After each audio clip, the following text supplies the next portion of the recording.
आज है 16 जून और हम शुरू करते हैं आज के current affairs. Ministry of social justice and empowerment ने बताया कि 80 कास्ट जो हैं वो सेंट्रल ओबीसी लिस्ट में बनने की प्रोसेस में हैं। इनकी जो प्रोसेस एप्लीकेशन है उसको national commission for backward classes जो हैं वो प्रोसेस कर रही हैं। SC/ST के केस में जो रजिस्ट्रार जनरल ऑफ इंडिया होते हैं वो क्राइटेरिया, जो पुराना क्राइटेरिया सेट है उसके हिसाब से वो देखते हैं कि कौन एप्लीकेबल है या नहीं।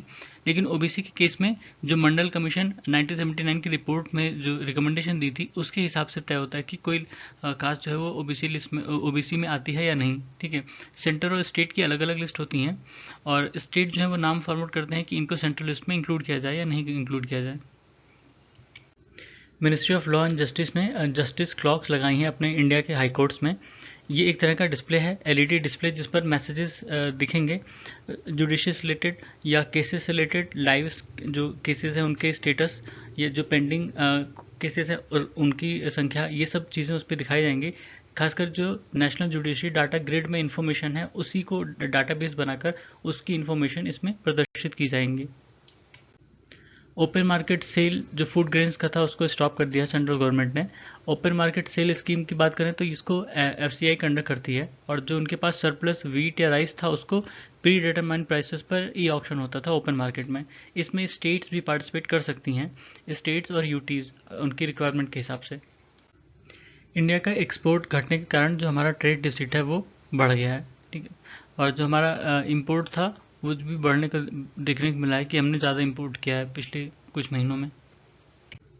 ये न्यूज़ इसमें इसलिए डाली गई कि देखने के लिए कि कितनी चीज़ें हमारी इकोनॉमी को इफेक्ट करती हैं। मतलब अगर यूएस की जो फेडरल गवर्नमेंट है वो अपना इंटरेस्ट रेट बढ़ाती घटाती है तो वो भी हमारे इंडियन इकोनॉमी को अफेक्ट करता है। प्लस जो एल नीनो इफेक्ट होता है वो भी हमारी इकोनॉमी को इफेक्ट करता है। कैसे? एल नीनो जो है वो रेनफॉल को डिस्टर्ब करता है। ठीक है, जब रेनफॉल हमारे यहाँ का कम होता है तो हमारे बारिश कम होगी। जो फसलें रेनफॉल पे डिपेंड करती हैं इरिगेशन के लिए उनकी प्रोडक्टिविटी हार्म होगी, हैम्पर होगी। जब प्रोडक्टिविटी कम होगी तो एक तरह की फूड शॉर्टेज होगी, हमें ज़्यादा फूड इंपोर्ट कराना पड़ेगा और जो लोग डिपेंड हैं उस प्रोडक्टिविटी पर, उस क्रॉप पर, उनकी इनकम बाधित होगी। फिर उनको भी अलग से सब्सिडी वगैरह देनी पड़ेगी या उनके लिए अलग कोई डायरेक्ट बेनिफिट देना पड़ेगा। ठीक है, तो गवर्नमेंट के जो पास जो एक्सचेकर मनी है वो एक तरह से जो अलग काम लगाना चाहते थे किसी विकास काम में, किसी डेवलपमेंट काम में, वो उनको डाइवर्ट करना पड़ेगा। ठीक है, तो ये सारी चीज़ें हैं, कैसे इंटरलिंक हैं वो देखने के लिए ये न्यूज़ इसमें डाली गई। इस आर्टिकल में बताया गया कि कैसे अपने यहाँ जो नॉन कम्युनिकेबल डिसीजेस हैं वो बढ़ रही हैं। नॉन कम्युनिकेबल डिसीज मेजरली हैं cardiovascular disease, cancer, chronic respiratory disease और डायबिटीज़। ठीक है, कार्डियोवास्कुलर डिसीज़ में जैसे हार्ट फेलियर वगैरह की समस्या देखने को मिली है, हार्ट अटैक वगैरह का देखने को मिला है कि कैसे यंगस्टर को भी ये समस्याएं हो रही हैं। इसमें मेजर फैक्टर माना गया है कि जो हमारी मतलब लाइफस्टाइल है उसको, ये लाइफस्टाइल डिसीज़ मानी जाती हैं, लाइफस्टाइल के कारण हो रहा है, इसलिए हमें डाइट और एक्सरसाइज पर थोड़ा ध्यान देना चाहिए। प्लस इसमें कई सारी और चीज़ें, कई फैक्टर्स बताए गए हैं कि कैसे कैसे।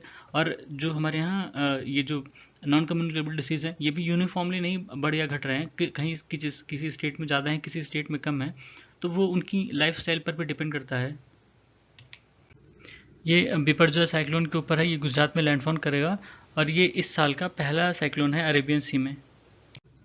फिर है पोकाली राइस फार्मिंग, ये केरला में होता है और इसमें क्या कहते हैं, एक साल जैसे राइस उगाते हैं उस खेत में और दूसरे साल श्रिम्प की फार्मिंग होती है। श्रिम्प वो जिसको हिंदी में झींगा कहते हैं, हाँ ठीक है, उसकी फार्मिंग की जाती है। इससे जो न्यूट्रिएंट है वो उसका, उस मिट्टी का, उस जगह का वो बना रहता है और फिर अगले साल राइस को अच्छे से उगने में मदद मिलती है। एक स्टडी में पाया गया कि जो डिफ्यूज लाइट पॉल्यूशन होता है रात में वो वुडलाउज के लिए कंफ्यूजिंग हो सकता है। वुडलाउज एक सी स्लेटेड्स हैं, ये क्रस्टेशियन ग्रुप के हैं और यूरोप और इंडो पैसिफिक रीजन में रहते हैं। ये रात में निकलते हैं अपने फूड वगैरह के लिए और प्रेडेटर से बचने के लिए अपना कलर चेंज करते हैं।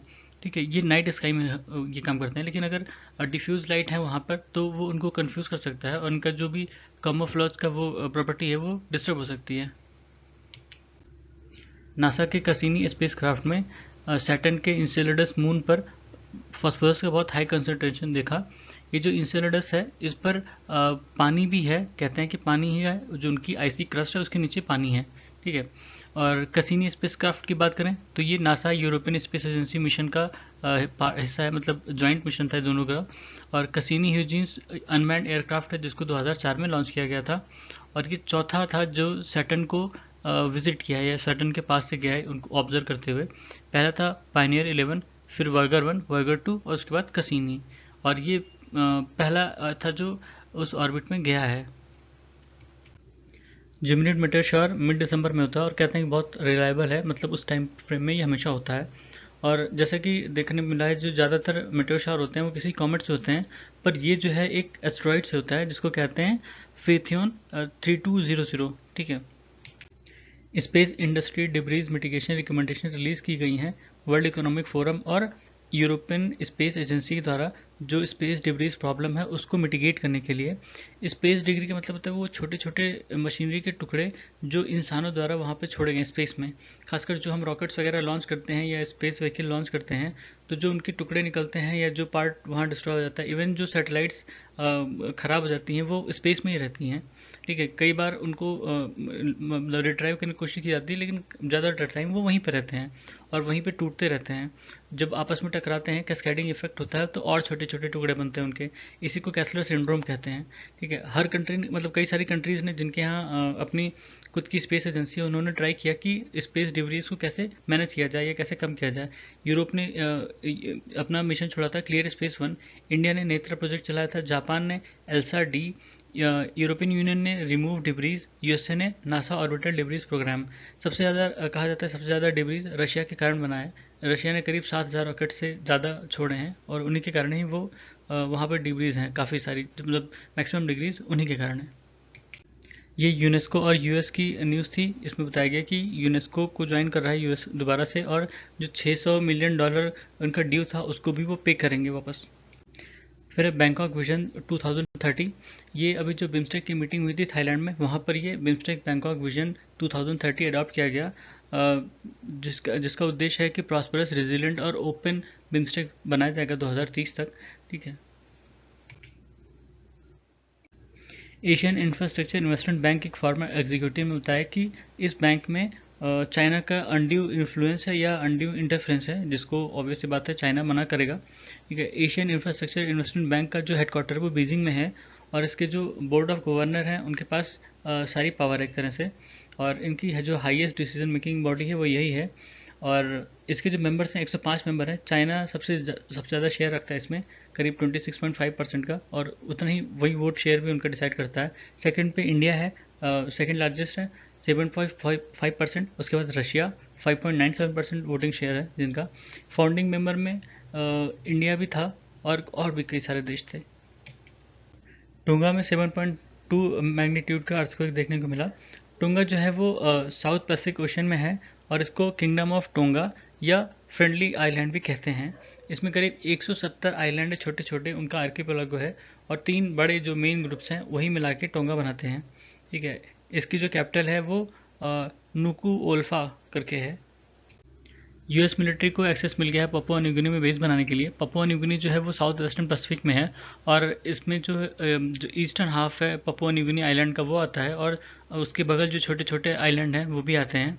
इसकी नेबरिंग कंट्रीज़ में देखा जाए तो इंडोनेशिया और ऑस्ट्रेलिया बड़ी कंट्रीज़ हैं, और सोलोमन एक छोटा देश है वो भी इसके बगल है। इसकी कैपिटल पोर्ट मोर्सी है। इंडिया जो है वो MQ-9 भी प्रीडेटर ड्रोन खरीदेगा यूएस से। ये इनको रीपर भी कहा जाता है। ये अनमैन्ड एरियल व्हीकल्स हैं, और ये हाई अल्टीट्यूड लॉन्ग एंड्योरेंस के लिए जाने जाते हैं। मतलब काफ़ी ऊपर तक करीब 30-40 घंटे ये रह सकते हैं, और वहाँ से आराम से अटैक वटैक कर सकते हैं।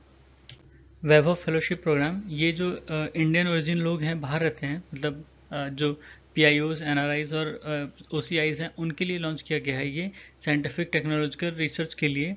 उनको एक तरह से इंसेंटिव दिए जाएंगे, अवार्ड दिए जाएंगे, और 3 साल के लिए कम से कम 2 महीने के लिए इंडिया में रहना पड़ेगा रिसर्च करने के लिए। और जो उनको पर मंथ पेमेंट दी जाएगी वो करीब 4 लाख रुपए की होगी हर मंथ। इसका उद्देश्य है कि जो अपने यहाँ हायर एजुकेशनल इंस्टीट्यूशंस होते हैं उसमें रिसर्च इकोसिस्टम को बढ़ावा देना, प्लस इसमें वही इंस्टीट्यूशन पार्टिसिपेट कर सकते हैं जिनकी QS वर्ल्ड यूनिवर्सिटी रैंकिंग 500 से अंदर में है, 500 के अंदर है वो सब। ठीक है। 75 सेलेक्टेड जो फेलोज़ होंगे उनको 18 आइडेंटिफाइड नॉलेज में इनवाइट किया जाएगा काम करने को, और ये जो स्कीम है या प्रोग्राम है, इसको department of science and technology implement करेगी, जो कि ministry of science and technology के अंडर में आती है। हिंदू न्यूज़ में ये क्विज़ के फॉर्मेट में आता है, कभी कभी इसमें बढ़िया फैक्ट मिल जाते हैं। तो ये भी ऐसा ही एक क्वेश्चन आंसर था, इसमें मुझे ठीक ठाक फैक्ट लगा, इसलिए इसको यहाँ पे रख दिया गया। फिर ये मणिपुर में जो वायलेंस हो रहा है उससे रिलेटेड है।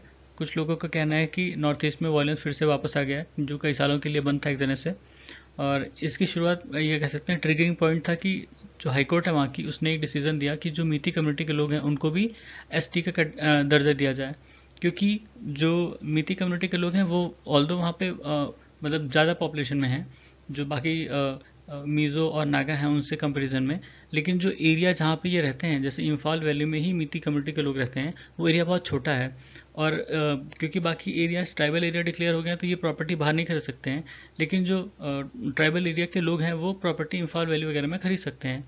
तो इसके लिए ही उन लोगों ने हाईकोर्ट में मतलब अपील की थी, और हाईकोर्ट ने मान लिया था। हाईकोर्ट ने कहा कि इनको एसटी स्टेटस दिया जाए। इसी के खिलाफ फिर वहाँ पे प्रदर्शन शुरू हो गए थे। जो कुकी और नागा मिज़ो लोग कम्युनिटी के लोग हैं, उन लोगों ने प्रदर्शन शुरू किया गया था, और उसके बाद वो वायलेंस में बदल गया बाद में। तो तब से वायलेंस शुरू हो गई। अब उसी को पैसिफाई करने की कोशिश की जा रही है सेंट्रल गवर्नमेंट द्वारा। जियोलॉजिकल सर्वे ऑफ इंडिया ने इंडिया का सबसे बड़ा नेचुरल आर्क ढूंढ निकाला है। ये सुंदरगढ़ डिस्ट्रिक्ट ओडिशा में है, और इसको मतलब इस आर्क को, नेचुरल आर्क को जियो हेरिटेज साइट के लिए प्रपोज किया गया है कि इसको जियो हेरिटेज टैग मिले। ठीक है, तो ये थे आज का हमारे करंट अफेयर। सुनने के लिए धन्यवाद।